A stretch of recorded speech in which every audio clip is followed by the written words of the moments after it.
Good morning. I'm Sarah, the Real Simple Mama.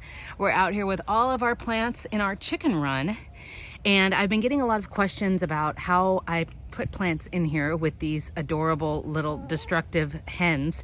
So this video is going to be just a 2023 update on how I put plants in my chicken run.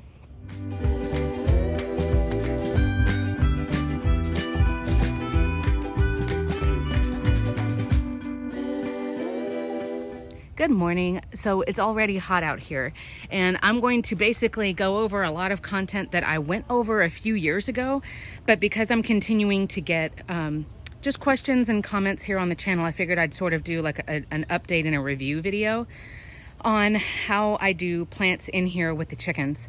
Now, first of all, if you don't want to listen to this video, I have an entire playlist here on YouTube.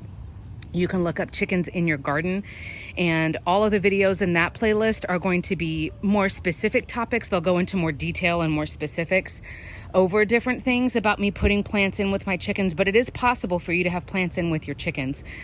Really briefly, the way I figure out what plants I'm going to put in here is, first of all, I know my zone. If you're in the United States, go to USDA.gov. It's free.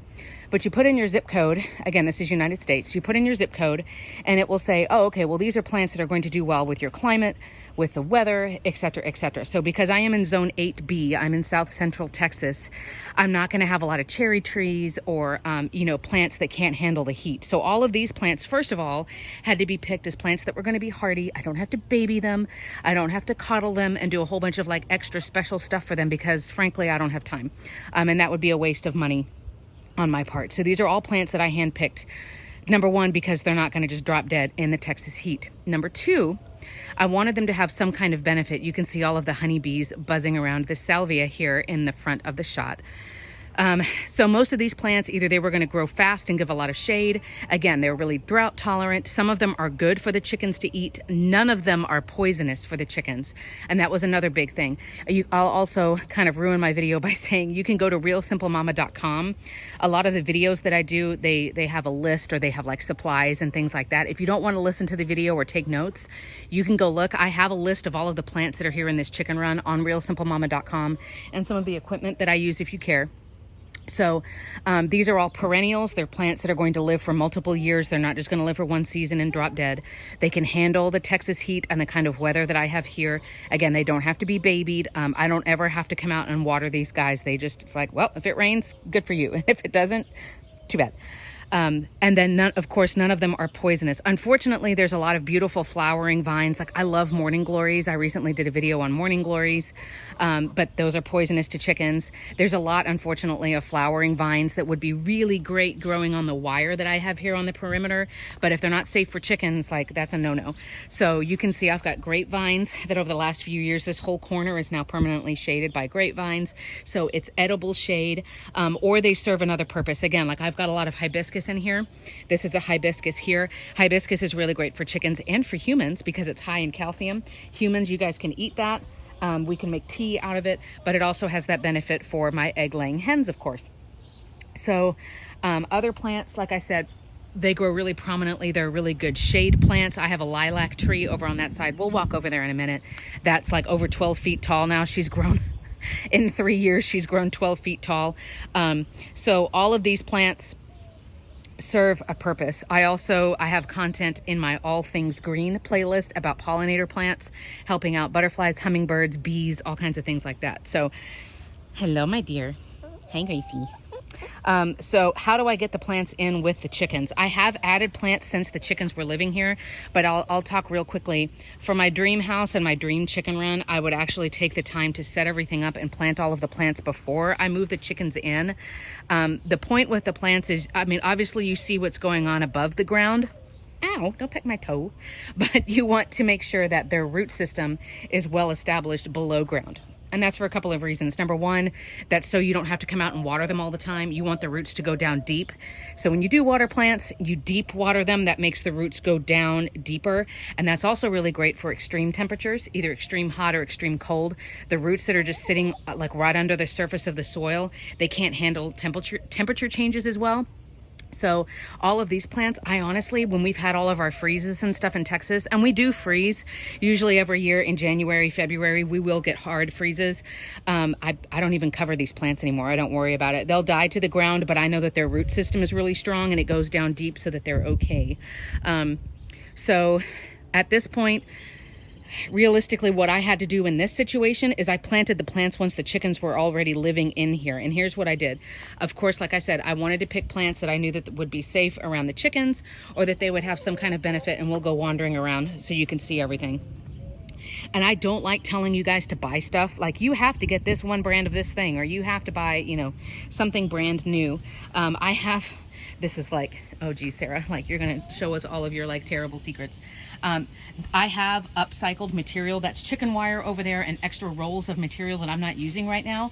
What I would do is I would buy a plant that I wanted, and I would suggest you buy them small. Number one, because they're cheaper when they're smaller, right? You buy a plant in a 1-gallon pot, it's gonna be a lot cheaper than a plant in a 5-gallon pot. But also that way the roots are getting established in the ground with you. Does that make sense? Like, it's kind of like hiring a new employee. Now you can train them however you want to and make them how you want them to be. It's the same thing with your plants. So I buy them smaller. Like I said, they're easier to maneuver, they're cheaper, but also you want that root system growing strong on your property, not in a pot at a nursery. So I would plant them in the ground. I would, you know, the chickens love when I bring out the tiller.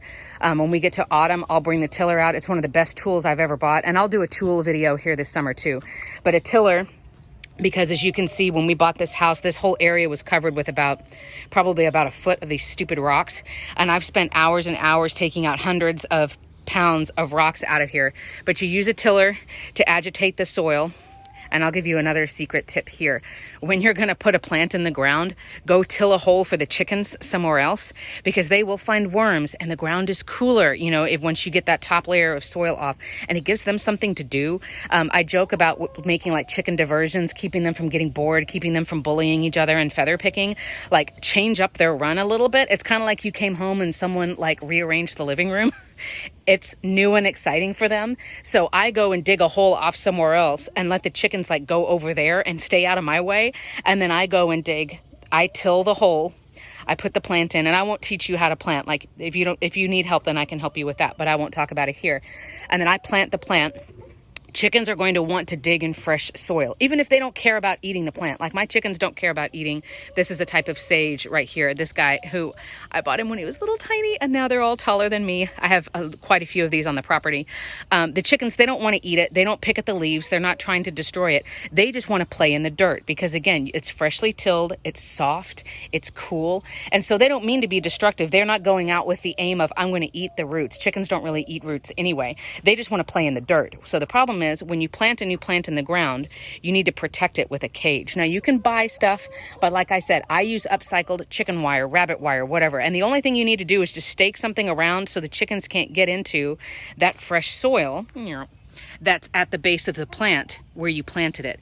That needs to be protected. And honestly, I would say it needs to be protected for a couple of months. Again, you don't have to protect the whole plant. You're just protecting the root system, and you're protecting the dirt that you just freshly turned up. Yes, ma'am. Because someone who is adorable and cute can also be very destructive, even though, like I said, they're not trying to go in and eat the plants like crazy. They just want to play in the dirt.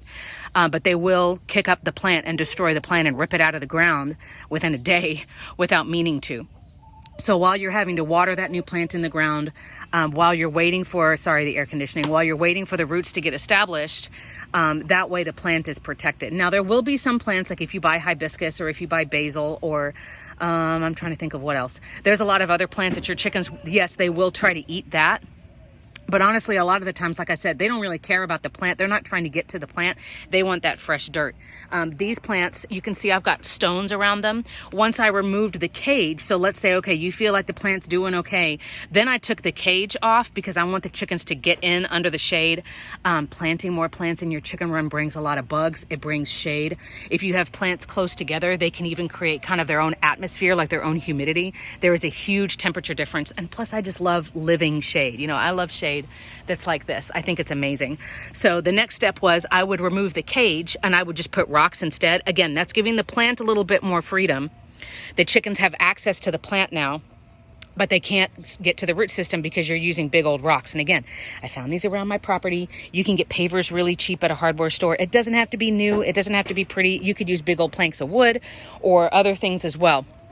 So the final step would be, and I would wait a good 6 months, then you can pull the rocks away and just pray that the plant has gotten established enough. Let's see if I've got another example.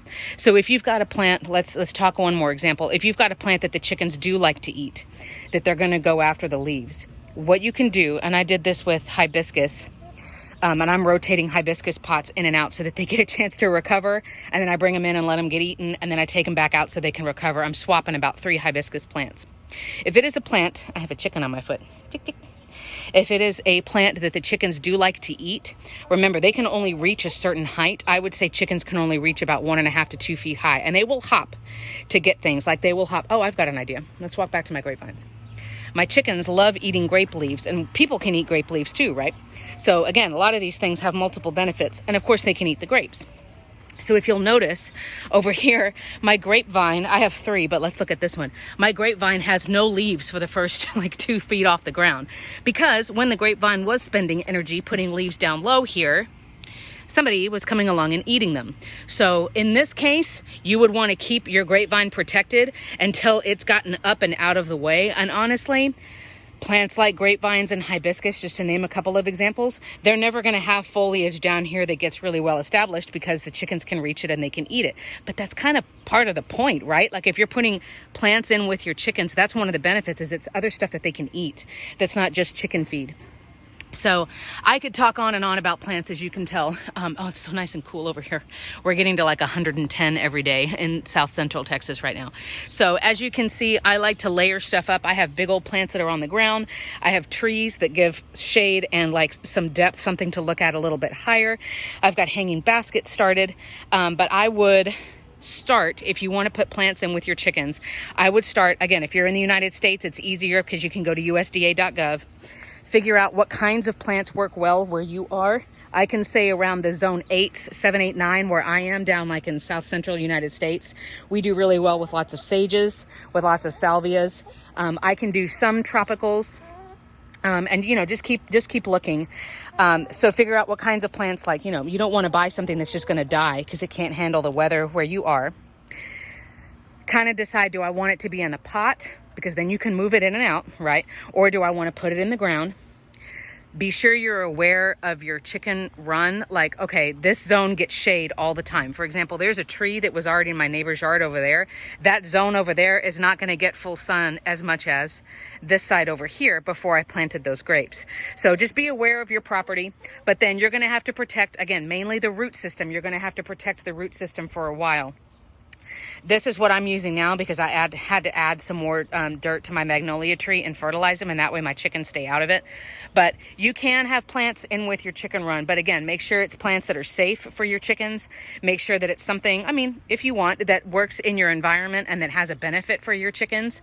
But then over time, your run can end up looking like this. You're not going to be able to have grass unless you've got just a huge property. But then you can, like I said, you can have things in pots, you can have things in hanging baskets. You can always try things and then take it back out. I've got another hibiscus right there that's about ready to come back in for the girls. So I'm always here. Here's my email address if you've got questions. Again, there's that Chickens in Your Garden playlist, and you can check out the lists and other content and more details about planting with your chickens on realsimplemama.com. So lots of random information, but hopefully it gives you some ideas and it inspires you to bring some more wildlife in with your flock. Thanks for watching.